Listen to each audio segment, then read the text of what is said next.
antigens, and but enhances chemokine expression. That's why it stimulates inflammation. GenVIF, viral infectivity factor. Viral infectivity factor. Stimulates viral replication. Stimulates helper cells. No problems. But very many other cell types carry CD4 molecules, but in density, membrane density, usually 1,000 times lower than upon T helpers. But this concentration still remains enough to capture HIV virus and to send it inside the cell. In the, how to say it better, in density enough for infection, CD4 molecules are present in macrophages, so that's why macrophages can be infected in macrophages, neuronal cells. So in density enough for infection, CD4 molecules are present in macrophages, neurons, epithelial cells of intestine, germinative epithelium. So that's why very many variable tissues can be infected. So giving additional place of dwelling for HIV virus.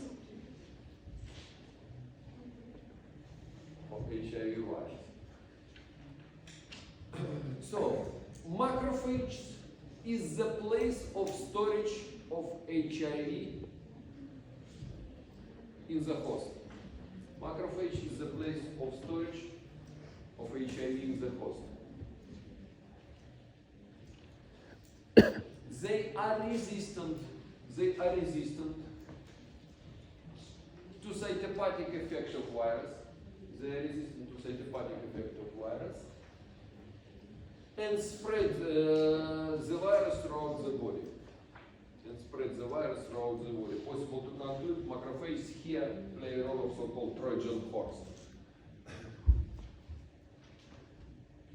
And it's almost impossible to eliminate the virus from the host if it becomes hidden in macrophages. So people, and some comments concerning this all data. So people, when HIV infected pandemics infection pandemic only started, there were a lot of various considerations, including the mostly dramatical, apocalyptical ones, that the whole humankind will die from HIV infection, as the infection is totally mortal, and no one will survive. But optimists objected that anyway, through the evolution, can be found some population, maybe minor population, of people that will become genetically resistant to HIV infection. Now, of course, the situation doesn't look such tragic like conditions, but anyway, as I said, through the whole pandemic course, more than 80 million people were infected and 40 million totally in absolute amount died. It's very high number of victims. So, but people really was found that exists such a population of people that genetically resistant to HIV infection. They demonstrate deletion of 32nd pair of bases in short arc of chromosome number 3. Homozygotes, among them not less than 1% of Europeans, high resistant to HIV infection. They will be might be infected several times, but don't demonstrate their signs of infection, and the virus cannot propagate in their cells. So, because CCR5 gene in such persons is absent and no co-receptor of macrophage origin. As I said, macrophage is a major place of storage of this virus. So people, is it dangerous for them that they have no this CCR5 receptor? In reality, no any danger, because as I said, there are very many chemokines and very many receptors of them. They simply overlap their activity, and if even this receptor is absent, the immune system works properly. Heterozygotes that have deletion only in one nucleotide in this position, as few as many, possible to say 10-15% of Europeans. So, and they demonstrate very slow progression of HIV infection. So that's why people really, if no co-reception, no very carefully possible to say no infection, or infection will be very low. And people, what we got finally from all these discoveries? This, maybe you remember this person, Hijan Kui. In Russian sounds a little bit another way. This is the Chinese doctor who made first successful editing of human genome by CRISPR-Cas technology. Who heard about this technology, CRISPR-Cas? By the way, everything of this was done illegally. It was done in 2018 year. For his activity, he got 3 years of jail. Now he has been liberated and continued his work, let me formulate, in South University of China. State governmental university, University of Science and Technology, something like it sounds. What he did, due to the agreement of parents, he made editing of embryonated cells, oocytes, and removed gene encoding CCR5.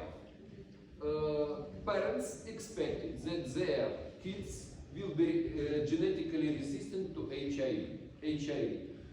These girls' names were, just a moment, Lulu and Nunu, by the way, of them.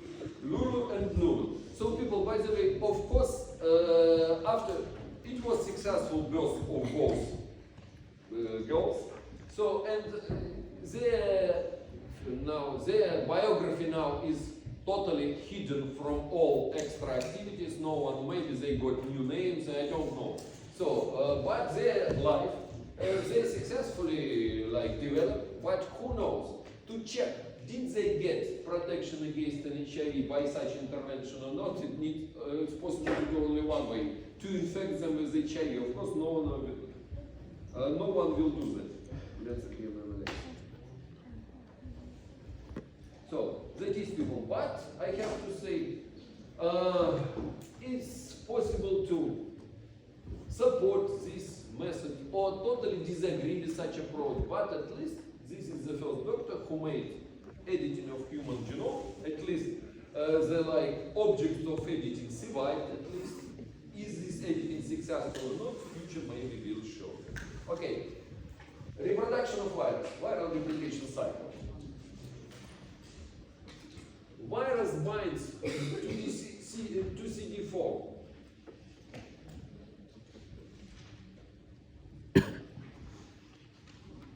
By GP120. Virus binds to CD4 by GP120. It causes conformational changes.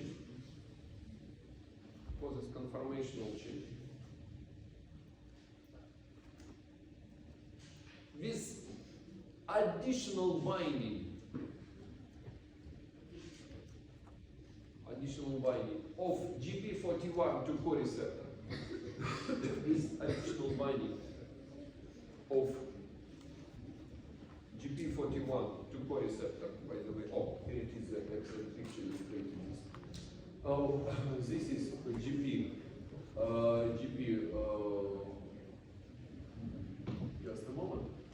This is GP120. Here it binds to CD4, conformational changes in GP41 binds to co-receptor. Additionally, that leads to fusion of virus with cellular membrane. Fusion of virus with cellular membrane.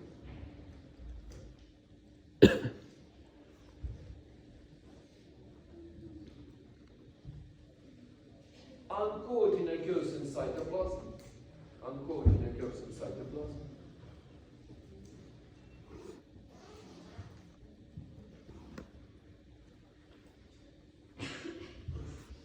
Reverse transcriptase creates DNA copy of viral RNA. Reverse transcriptase creates DNA copy of viral RNA. Creates DNA copy of viral RNA. It goes to nucleus. It goes to nucleus and integrates with viral genome. Goes to nucleus and integrates with viral genome. Virus comes into the state of provirus. Comes into the state of provirus. And stays in human genome lifelong. It stays in human genome lifelong. So, people, that is the major problem of all HIV infection that nowadays demonstrates that it's impossible to cure the patient completely.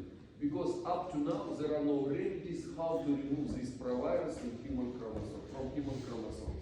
So only CRISPR-Cas editing maybe, but it's something possible to do with like embryonated cells, but how to do that in the cell from the cells of adult person, subject of great discussion. Maybe a lot of attempts are now ongoing, maybe some technologies will be created. From time to time, virus replicates. From time to time, virus replicates.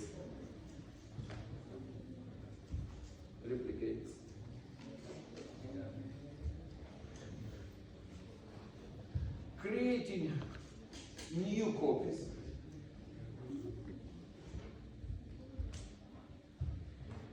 of viral plus RNA. Viral plus, that is also used for protein synthesis.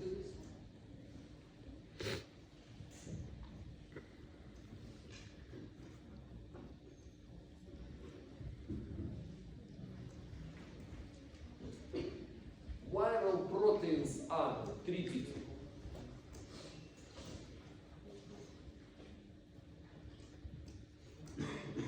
by HIV protease,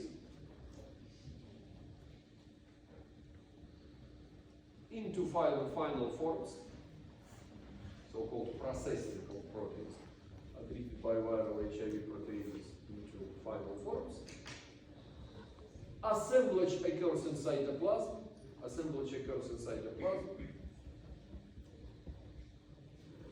And virus leaves the cell by binding.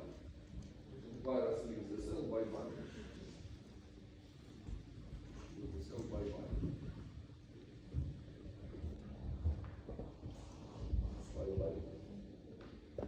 So, duration of replication cycle is 2-3 days. Enough slow.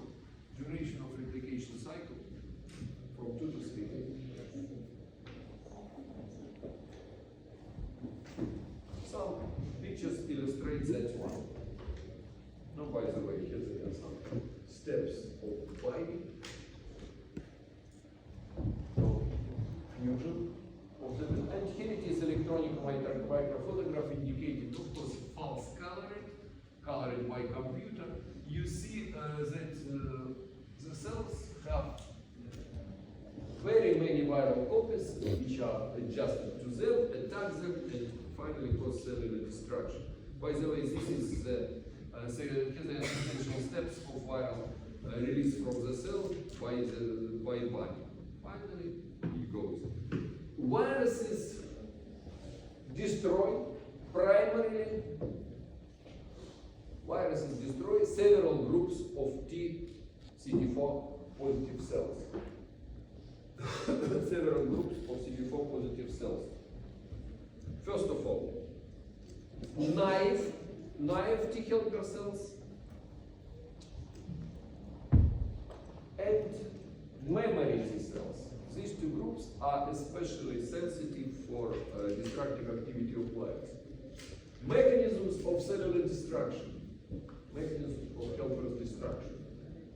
Who remembers from first topic of viral syncytial formation?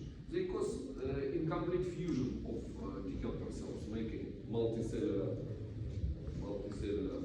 conglomerates, combinations of the cells. So, apoptosis, they can be direct or TNF mediated. By the way, people, the major problem of HIV replication is continuous inflammation in the body. Inflammation stimulates TNF production. And TNF expression begins to stimulate reproduction of HIV virus. Why? Because in many situations, integration of HIV genome occurs somewhere nearby genes, gene encoding TNF. So that's why it should be like 6 chromosomes or something like this. Next, should be well known for you from pathological physiology, so-called pyroptosis or inflammatory T cell death, also associated with production of pro-inflammatory cytokines. Autoimmune attack against T cells, easy to imagine. When virus grows in the cell, it expresses its antigen upon the T cells surface, membrane. And finally, virus demonstrates really serious capacity of general inhibition of hematopoiesis. General inhibition of hematopoiesis.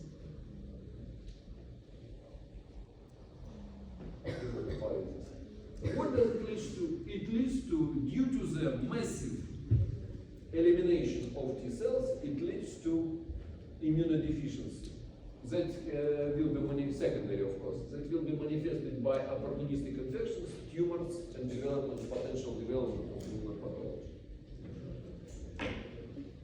Here it is, the line of pathogenesis is straight. Viral action, less T cells, less helper cells, open gates for the open road of infection, various kinds and development of tumors. Resistance of virus. Generally allow resistance.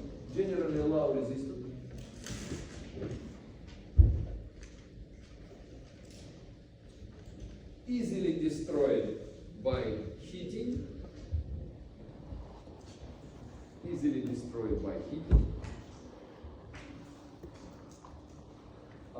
Action of disinfectants.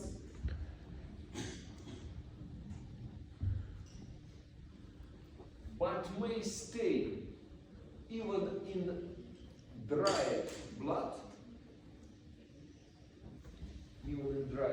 for several days.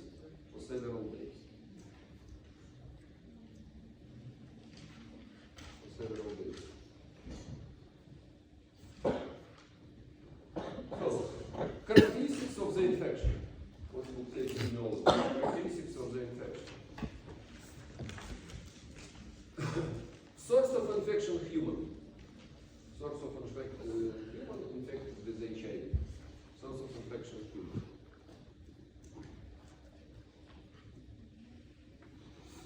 Route of transmission. Contact. Nowadays, the disease is transmitted by predominantly by sexual intercourse. More than 80% of cases, 80-85. So, sexual intercourse. In Belarus, sexual transmitted 87%. I don't know who calculated this number precisely up to single percent, but it's like official data. Artificial parenteral transmission. First of all, the rest, if not sexual intercourse, the rest will be like reserved for intravenous drug use. Because all other interventions, like from medical manipulations, nowadays look unlikely.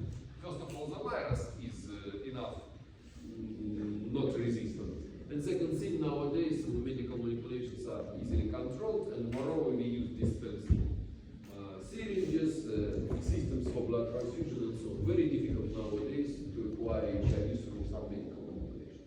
And vertical transmission from mother to child. So chance for vertical transmission in non-treated mother, my opinion, not so high, 25%. Biological fluids that carry virus in a concentration enough for infection. All of them everyone knows. Blood, sperm, and vaginal secretions. So neither tears, nor sweat, no saliva, not something else, cannot carry virus. If they carry virus, so maybe saliva, it's anyway, it will be in negligible concentration. Only through this biological fluid the virus can be transmitted. That's why the routes of transmission look evident. So, next moment. HIV-1 virus is more dangerous than HIV-2. HIV-1 virus is more dangerous than HIV-2. Unlike short characteristic, HIV-2 is found mainly in Africa. By the way, I have to say that if to compare how many people are infected with HIV-1 or HIV-2, my opinion on proportion will be to HIV-2. It has more beneficial cause. To finish, the infection with HIV-2 lasts for decades. It's not so aggressive. The infection with HIV-2 lasts for maybe 2-3 decades at least, without any additional help, means treatment and so on. So people, and now I think possible to comment the chances who wants my right, who not only get for acquaintance. So people, HIV infection as well as hepatitis is professional hazard for medical staff.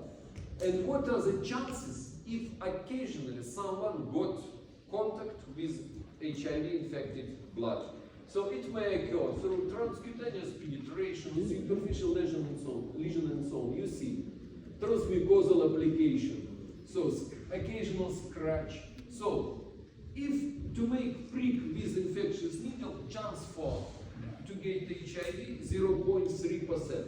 In reality, maybe I'll show you the next picture. If to compare this transmission of hepatitis, you see that if HIV is 0.3%, in some textbooks, in some papers, you may see 0.5%. Imagine, you want to infect someone with HIV. Or maybe someone, evil person, decided to infect someone with HIV. Prepared a needle with some small drop of HIV-infected blood and began to penetrate someone. How many times need to penetrate to transmit HIV? 200 times. I think no one will wait for 200 times injections. So that's why if 0.3, it will be more, like 300 times. So pay attention, that much more dangerous in this case, hepatitis C also 10 times more, but especially hepatitis B. If person is HB positive, it will be 3 injections or 3 contacts with infected blood, very small contacts, and the person will be infected with hepatitis B. And one more famous slide. I don't want to comment this slide, by the way, 25% transmission to child, but depends on kind of sexual intercourse. I may comment, you may find this slide somewhere, it's a very popular slide. So people, I may comment in alcoholically something like this. The more natural way of sexual intercourse, the less chance to get HIV. Something like this. No, nothing more I want to say. So, periods of HIV infection. After successful entry and propagation of virus, the disease begins to develop. So, maybe, first of all, make them, description of them, then I give some short comments. Incubation period, acute infection, clinical latency,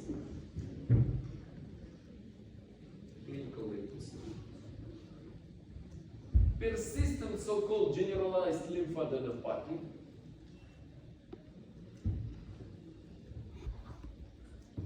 AIDS development, and people. Keep in mind, here I have to give anyway comments. Comment is very important. AIDS and HIV infection remains as a totally mortal disease. Why? Because the virus remains integrated in human genome, in human chromosomes. From time to time it replicates, it eliminates T lymphocytes, and finally it leads to infections and leads to patient death. So that's why disease is regarded as mortal cases. So by the way, to my mind nowadays, two documented cases are known, so-called Berlin's patient and one more similar to him. So the recovery from HIV infection was done. No, by the way, both situations are very complex histories because transplantation of bone marrow was done in such patients due to the leukemias and so on. Finally, I think all the lymphocytes in these persons were eliminated, and the lymphocytes that were not, and macrophages were not eliminated, were killed by new lymphocyte delivered by this bone marrow. Anyway, in reality, this is normal, but this is first position. If to use modern treatment, we will speak later, we may stop totally the replication of virus. Really, the viral amount in blood will be zero. So that's why if no virus in the body actively replicating, there will be no damage of lymphocytes, there will be no progression of infection. And such persons may live indefinitely long and die not from HIV, but from, I don't know, hypertension, myocardial infarction, traffic accident, anything from that. Nowadays, if perfectly treated patients, if the patient is careful and uses the medicines according to the standard protocol, this person has the chance to live as long as any other person in the society, in the community. So that's why we don't cure from the infection, but we treat infection successfully. That made possible all the progress in the management of HIV. So, in remaining time, short comments. Incubation period. After the infection, means the case of infection, the virus is kept by dendritic cells,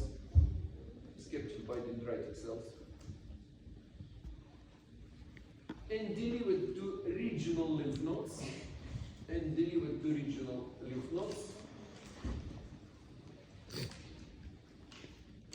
in 2-3 days. It is 48-72 hours for all these events. 2-3 days. It propagates inside the cells.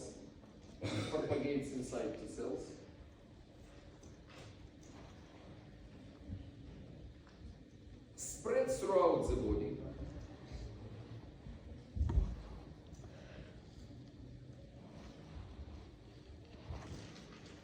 And infected T cells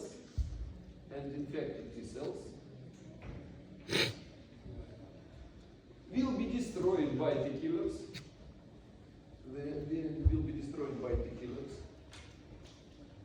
Releasing virus,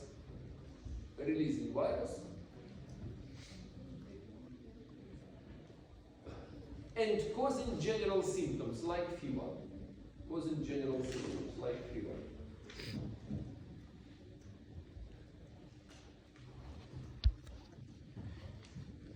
That's why in 1 month begins so-called acute infection.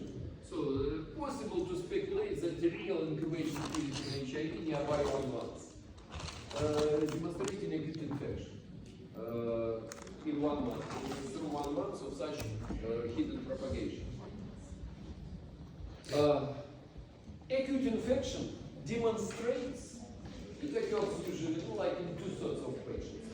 Acute infection demonstrates, write down, don't want to write upon the board, demonstrates so-called acute mononucleosis-like syndrome. We will study mononucleosis, it's herpetic infection, we'll get acquainted with it detailed a little bit later.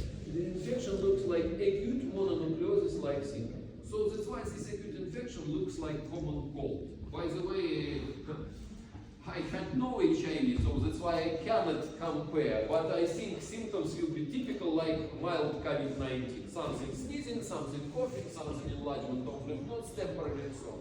So because the major, I can't say problem, the major case is not possible to write. Initially, immune system is enough strong